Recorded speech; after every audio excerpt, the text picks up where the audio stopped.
All right. Hi, guys. Welcome to our Lunch and Learn. We're going to talk about childhood apraxia of speech, which is a very unique and interesting speech disorder that kind of happens in some of our kids. And we have today myself, Miss Regina, and Miss Cassie. So let's bring it down, or let's talk a little bit about yourself. So Miss Cassie, why don't you start? Let everyone know a little bit about yourself. Okay. Like she said, I'm Cassie. I'm a speech language pathologist in our Boca clinic. I did my undergraduate and my graduate studies at the University of Florida, and I've been with PPT for almost 2 years now. Awesome. And I'm Regina. So I am also a speech language pathologist, and I work based out of the Lake Worth Clinic. And I graduated from Florida State, did my graduate degree at Florida State.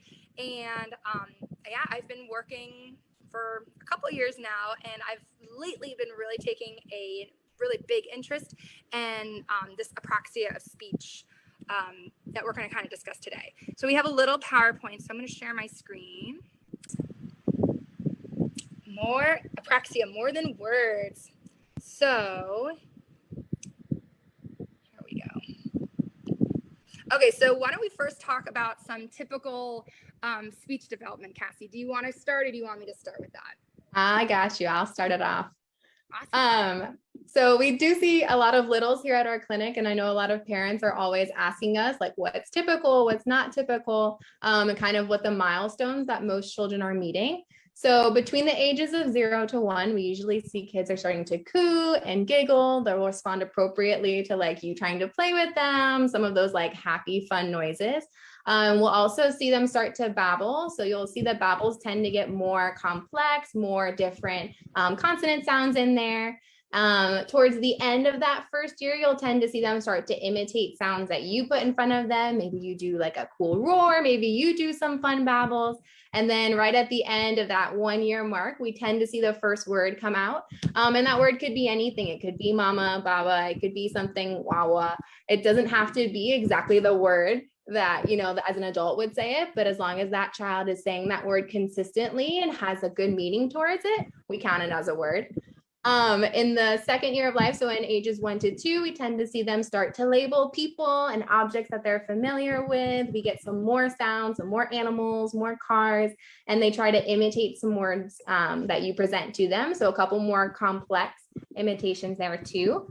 After the age of 2, we tend to see a vocabulary of about 50 words or more. Once kids tend to reach that 50 to 100 word stage, they start to put 2 words together. So those are the really awesome requests: mama car, dada eat, some of those nice, simple descriptions there. And their speech becomes more intelligible. So you start to understand more of what they're saying. And people who, you know, aren't mom and dad and don't have that parent translation, they start to understand your child a little more as well. Yeah, that's perfect. Oh yeah, and that kind of brings us into like speech intelligibility, right? Exactly. Yeah. So, and then speech intelligibility, that's kind of a fancy word of how much we're actually understanding of our children, like what is intelligible that they're saying. And some easy rules of thumbs that we have is like in the 1 year range, really only about 25% of what we're hearing of our kids should be understood. So think about that. 1 in 4 words our child is saying is like, oh, got it. You definitely said cat, or you definitely said baba. So that's okay. So that for kind of that 1 year mark is when we're like, not most of it, we're not really understanding, but you're hearing that babbling, you're hearing that inflection in their voice is starting to really kind of start to sound more and more adult or childlike, where you're kind of hearing that and that going up when they're just asking a question. You're kind of hearing that little sing song that they start to do. And then the 2 year range is when we start to hear a little bit more intelligibility. We're starting to understand about 50% of what they're saying. And then 3 years is 75%. So now you really start to hear, okay, 3 years old, I'm mostly getting everything you're saying. I'm understanding everything. And then really by 4 years old, we should be understanding about everything that our children are saying. It should really be coming out very clear. Those letter sounds, those sounds, they're coming out that the way they should be, with a little bit of variation, but we're at least understanding a lot of what our kids are saying at that age. Yeah, so a lot of the times parents come in and they'll be like, my kid's saying things, but I have no idea what they're saying, right? They're looking at something, they're trying to label it, they're trying to ask for something, but what comes out is not exactly what they mean. So sometimes when we have these kids with like really unintelligible speech, we start to think about apraxia of speech and seeing if that's kind of what's going on. So I'm going to read kind of a long definition about apraxia of speech, but then we're going to break it down. So it says, in order for speech to occur, messages need to go from your brain to your mouth. These messages tell the muscles how and when to move to make sounds. When a child has apraxia of speech, the messages don't get through correctly. So the child may not be able to move their lips or tongue in the right ways, even though their muscles are not weak. So that means like maybe there's nothing wrong anatomically with your child's mouth, with their, lips, with their tongue, but sometimes those wires and those messages that come down from the brain get a little crossed before they come out of the mouth. So your child may think or are trying to say a word that they know, they're trying to say cat or whatever they're asking for, but when it comes out, it doesn't either come out all the way or the sounds are, something crazy in there. But that's the basic definition is your child is trying to say something, but somewhere along that motor plan, somewhere between the brain and the mouth, things aren't quite coming out right. Yeah, I love that. That was super, love how you like defined that. That's super awesome. So some of the signs that we might look for in apraxia of speech is effortful speech. So this would look like your child is really, really working hard to say some sounds. So sometimes it sounds really forced. We kind of have like that equal stress on certain syllables of words like potato, where it kind of sounds like it's going up in the middle. Potato sounds more like potato, like it's very effortful, like they're really trying to get it out. Then there's something, a really signature characteristic of apraxia speech is something called groping. So this is what it looks like, and it could be your tongue, it could be your child's lips. It's really what it looks like your muscles, your articulators here are really trying to look for that spot they're trying to get to. So maybe the word is lion, and where we put our tongue behind our teeth, lion, they're looking for it. They're like, oh, lion. They're trying. You can see their tongue working and trying to really find that spot to make that L sound, but it's just not coming out very clear. Another thing we look for, and another big characteristic, is just inconsistency. So consonants are just inconsistent, vowels are inconsistent, and that means maybe they can say the B in ba, but when they try to say bubble, it's not coming out bubble, it's coming out uh-oh. So we know they can say the B sound, but it's just not consistent in all the words they're saying. Same thing for the vowel. So maybe they can say the A in cat, but when they try to make it for hat, it's coming out hot or coming out a little different. So again, we're hearing the A sound in one word, but it's not applying to all of those words with that sound in it. Another thing is that syllable segmentation, kind of like what I just talked about, that equal stress on words. They're just having a hard time separating the syllables a little bit. So maybe bicycle is kind of getting chopped up a little bit. It's not coming, especially those long syllable words, like 3-syllable, 4-syllable words, they're either getting reduced, we're adding things in there. It's just really inconsistent. And then like that limb and motor apraxia is sometimes a really common component. And that basically means that coordination with other body parts, right? Because speech isn't the only motor planning that we could be doing. We could be doing a lot of motor planning with our hands and stuff, tying shoes, buttoning, zipping, those kind of tasks also might look a little clumsy or a little difficult to just kind of initiate and do. So I have here a video. So let me see if I can do kind of like this one of these little numbers. So you hear, this is a really cute video of a kiddo I work with. He is one of the sweetest boys I have, but something to listen out for is the way he's saying the word potato. You'll listen and hear that it comes out a little different every time he tries to say it. And that is, again, one of those signature characteristics of inconsistent consonant, inconsistent vowel errors. Let's try toto, Toto, tato, Toto, tato, Toto, tay, Tato, tato. Tato, Good. Pa, Potato. so you can kind of see how he's like really trying. And at first, we had no A, right? It was Toto. It was Toto. And then we really kind of worked on adding a little bit of those syllables in there. Yeah, he works so hard with that. So here's another video we have, kind of like looking for the same things. We're looking for like that groping or those inconsistent vowel errors, that really hard intelligibility, but very effortful speech. Try again. Teal. Teacher. So ready? Big smile. Teal. Teacher. Almost. Ready? We're just going to go T. Teacher. Good. T-O. Teacher. T-O. E-R. T-O. T-R. That was better. T-O. Very good.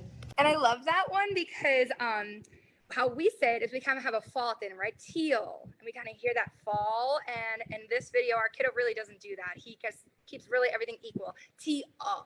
It's very effortful. It's very equal. We don't have a whole lot of like dynamic in kind of what we're saying, or some of our kids are saying. There we go. And you can see how it was different every time, right? It didn't necessarily get better each time. One time it kind of fell apart. He lost that T and then he got it back the next time. So even when you're doing the same word over and over again, the productions may be different, which imagine how frustrating that could be. Yeah, definitely. So something else we wanted to kind of talk about was like the non-speech oral movements that can be affected with apraxia of speech. So something that we can try at home is like blowing kisses and puckering our lips, seeing if our kids can actually do that. So by 2, in that 2-year range, right, we should really see them really trying to pucker a lip for kiss. Maybe I can kind of picture my own kids when they're about like 1. It's a lot of to make those kisses, but by 2, we should get those motor planning a little bit better to be a little bit more precise on making that puckered kind of lips. Same thing with like blowing bubbles, that motor coordination to pucker our lips to blow air through it. We're not going, or we're not trying to, we're trying to at least isolate and move those muscles to that smaller little circle to make that blowing sound when we blow a bubble. Puffing our cheeks full of air, that's something we can kind of do, where we're putting air and keeping it really tight and then blowing it out. Sometimes you'll see with kids with apraxia, again, that motor planning is they can't seem to coordinate their breath to get full in our cheeks. So what it should look like, where we have like all this air in our cheeks, might look like, and they're really trying, but it's just not coming out right. And then one of my favorite things I love to do is when we alternate vowels. So this could be when we're playing with the ambulance, wee, ooh, wee, ooh. Do you see how I have to kind of alternate those sounds, E to ooh, and our old MacDonald had a farm, E-I-E-I-O. A lot of coordination. Sometimes our kids with apraxia may have a really hard time going back and forth. So again, they might be able to say we, they might be able to say ooh, but when we're trying to pair them together, wee you doesn't always come out that way. So you want to share the video? Yeah, I was gonna say we got another video here, and I'll let Miss Cassie take it away with this one. Good job. Can you do a frown? Good job. Can you make your tongue touch your nose? With your tongue, watch up. Up, up, up. Good. Can you go, Good job.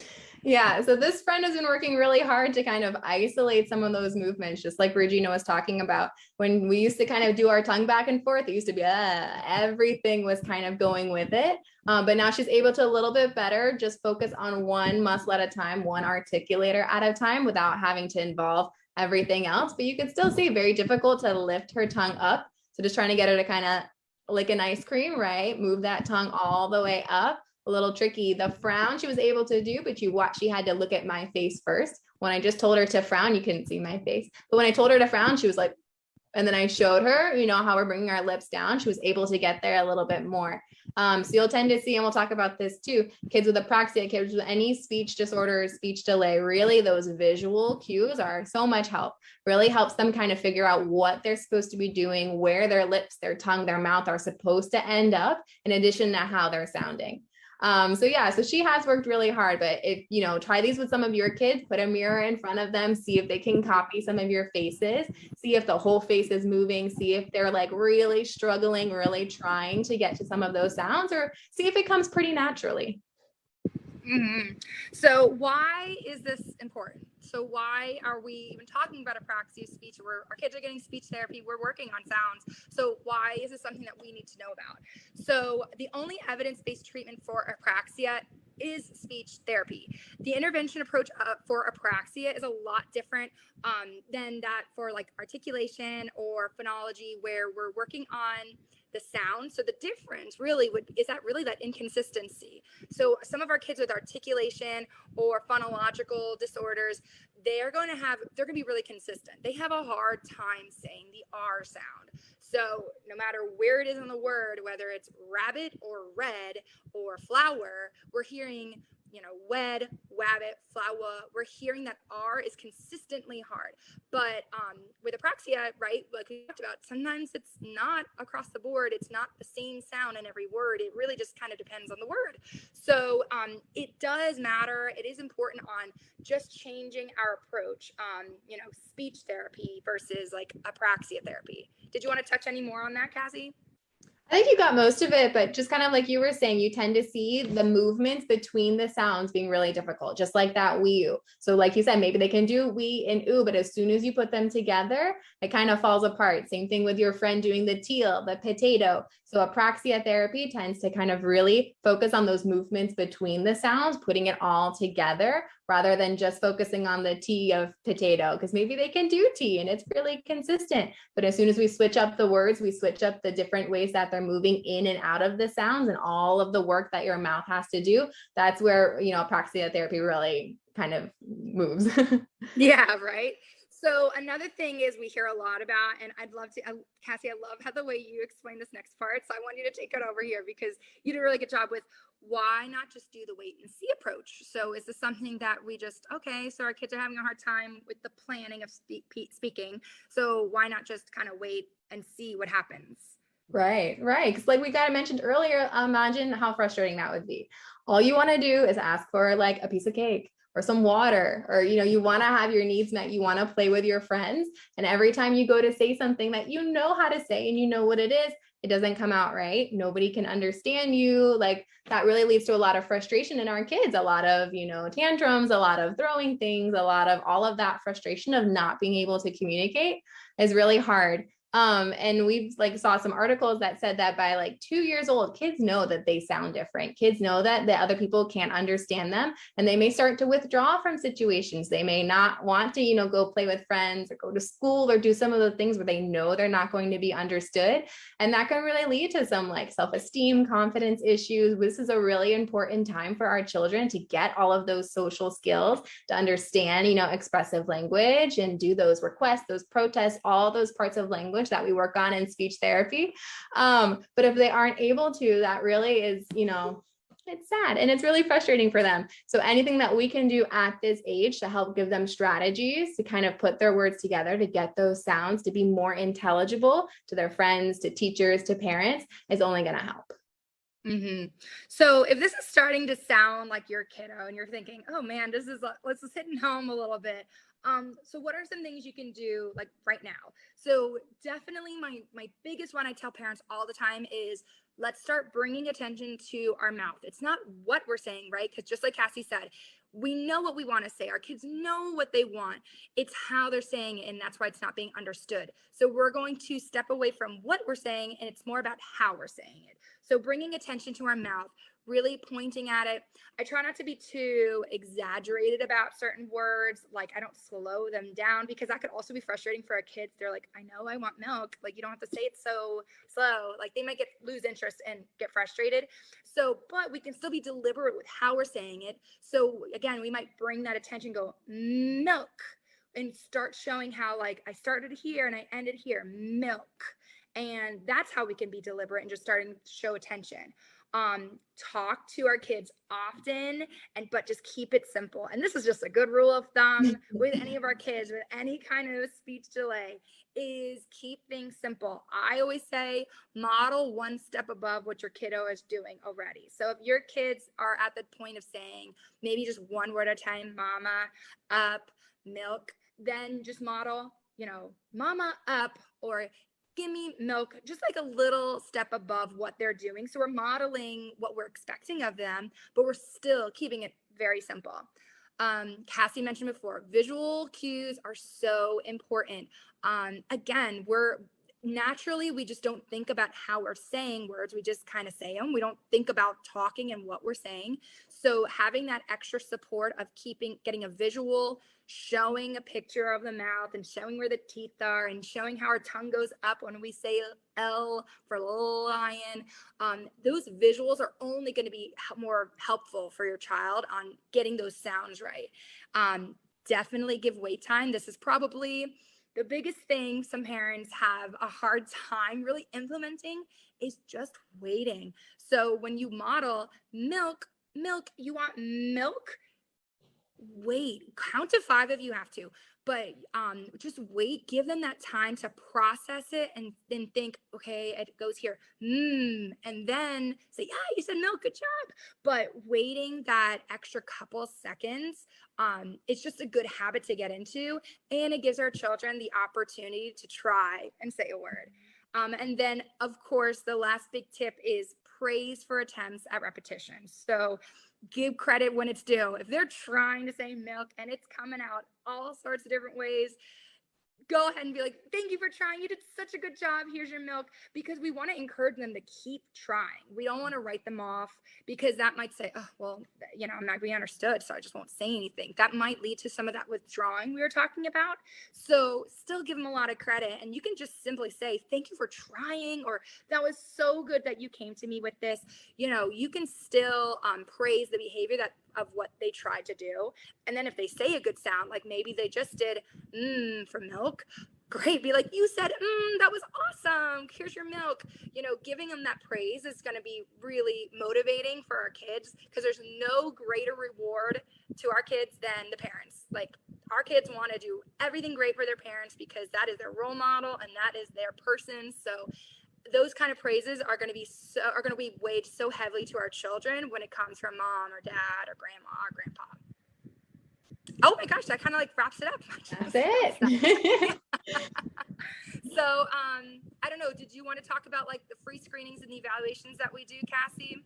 Yeah, sure. So like she said, we have free screenings. If you ever want to say, do I need to come in for a full evaluation? We're more than happy to take a look at your child and just kind of let you know what we think. And then we do have in-person and virtual evaluations. That would be a full comprehensive evaluation. And we have multiple clinics throughout the area. So we have one in Boca and Lake Worth and West Palm Beach, and anywhere that you can be in Florida that we can see you online too. So if you have any concerns around your child's speech, if they're meeting any of these, kind of characteristics or not meeting their milestones, give us a call, talk to your doctor and get a prescription. We'd be more than happy to, take a peek and let you know what we think. And any strategies that we can use at home. Awesome. Yay. Thank you guys. And we appreciate you joining in for our Lunch and Learn. You'll be able to find this on YouTube as well if you follow us at Progressive Pediatric Therapy. And I'm sure we'll be able to put it on our website too at ppt4kids.com. And that's where also you can find that free screening that Cassie was talking about, or our contact us button if you are looking for a little bit more of an in-depth, comprehensive evaluation of your child's speech development. All right. Well, thank you so much. And Cassie, thank you. This has been so fun. And I hope you guys gained a lot of it, because we know this is something that both of us are really passionate about. So thanks, everybody. Thanks. Have a good one.